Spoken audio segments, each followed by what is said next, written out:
Satyabama Institute of Science and Technology, Chennai and Sriperumbudur.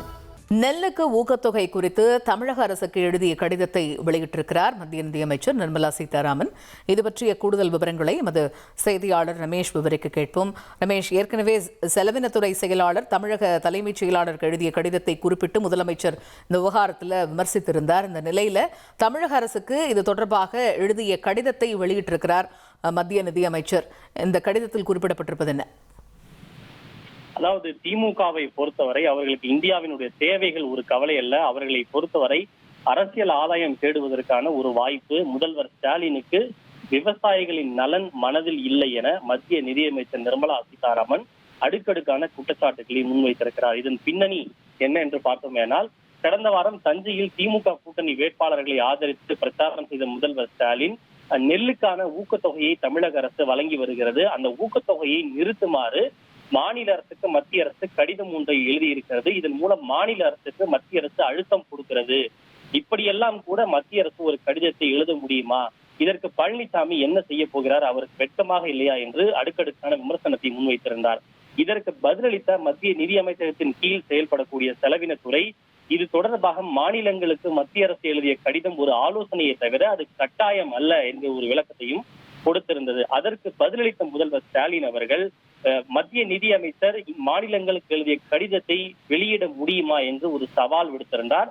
தற்போது முதல்வர் ஸ்டாலினுக்கு சவாலை ஏற்று அவர் கடிதத்தை வெளியிட முடியுமா என்று கேட்டதுக்கு பதிலாக மாநிலங்களுக்கு கடந்த ஏப்ரல் 9ஆம் தேதி மத்திய செலவினத்துறை எழுதிய கடிதத்தினுடைய நகலை அவர் வெளியிட்டிருக்கிறார். அந்த கடிதத்தில் என்ன குறிப்பிடப்பட்டிருக்கிறது என்றால், அதாவது நெல், கோதுமை போன்ற பயிர்களுக்கு மட்டுமே மாநிலங்கள் ஊக்கத்தொகை வழங்குவதால் இவை அதிக அளவில் உபரியாக விளைச்சலாகிறது. அதே சமயம் எண்ணெய் வித்துகள், உணவு தானியங்கள் போன்றவைக்கு இந்தியாவில் மிக குறைவான விளைச்சலே இருக்கிறது. அவற்றுக்கும் கவனம் கொடுக்கும் வகையில் மாநிலங்கள் நெல் மற்றும் கோதுமைக்கு வழங்கப்படுகின்ற ஊக்கத்தொகைகளை மட்டும் வழங்காமல் இது போன்ற பயிர்களுக்கும் வழங்குவது குறித்து பரிசீலிக்க வேண்டும் என்று அந்த கடிதத்தில் குறிப்பிடப்பட்டிருப்பதாக மத்திய நிதியமைச்சர் நிர்மலா சீதாராமன் குறிப்பிட்டிருக்கிறார். மேலும் அவர் இது தொடர்பான சில விளக்கங்களையும் அளித்திருக்கிறார். உணவு பாதுகாப்பை உருவாக்குவதற்கு வேளாண் துறையில் சம்பந்தப்பட்ட அனைத்து தரப்பினருடன் ஆக்கப்பூர்வமான தொடர்ச்சியான நேர்மறையான ஈடுபாடு தேவைப்படுகிறது. முதல்வர் ஸ்டாலின் மற்றும் அவரது கட்சியும் கை தேர்ந்தவர்களான மத்திய அரசுக்கும் மாநில அரசுக்கும் இடையில் பிளவு ஏற்படுத்துவது, பொய்யான கதைகளை உருவாக்குவது, தங்களை விவசாயிகள் மற்றும் தமிழ் மக்களின் பாதுகாவலர்கள் என காட்டிக் கொள்வது போன்ற செயல்களையே தொடர்வதாக நிதியமைச்சர் நிர்மலா சீதாராமன் குற்றம் சாட்டியிருக்கிறார். அத்தியாவசிய உணவுப் பொருட்கள் இறக்குமதியை சார்ந்திருக்கும் போது உள்நாட்டு உணவு பாதுகாப்பு வெளிப்புற அதிர்ச்சிகள் மற்றும் விலையேற்ற இறக்கங்களால் பாதிக்கப்பட்டதாக இருக்கிறது. இந்தியாவின் அளவுள்ள ஒரு நாட்டிற்கு இது நீடிக்கக்கூடியது அல்ல என்றும் அவர் சுட்டிக்காட்டியிருக்கிறார். விவசாயிகளின் நலன் முதல்வர் ஸ்டாலினுக்கு அவருடைய மனதில் இல்லை. மாநிலங்களுக்கான இந்த தகவல் என்பது தேசிய உணவு பாதுகாப்பின் பொறுப்பை பகிர்ந்து கொள்வதற்கான ஒரு அழைப்பு தான். கட்சி பேதமின்றி பெரும்பாலான மாநில அரசுகள் இதை உணர்ந்து கூட்டுறவு கூட்டாட்சி மனப்பான்மையுடன் செயல்பட்டு வருகின்றன. ஆனால் முதல்வர் ஸ்டாலின் மட்டுமே இதனை பரபரப்பாக ஆக்கி வருகிறார்.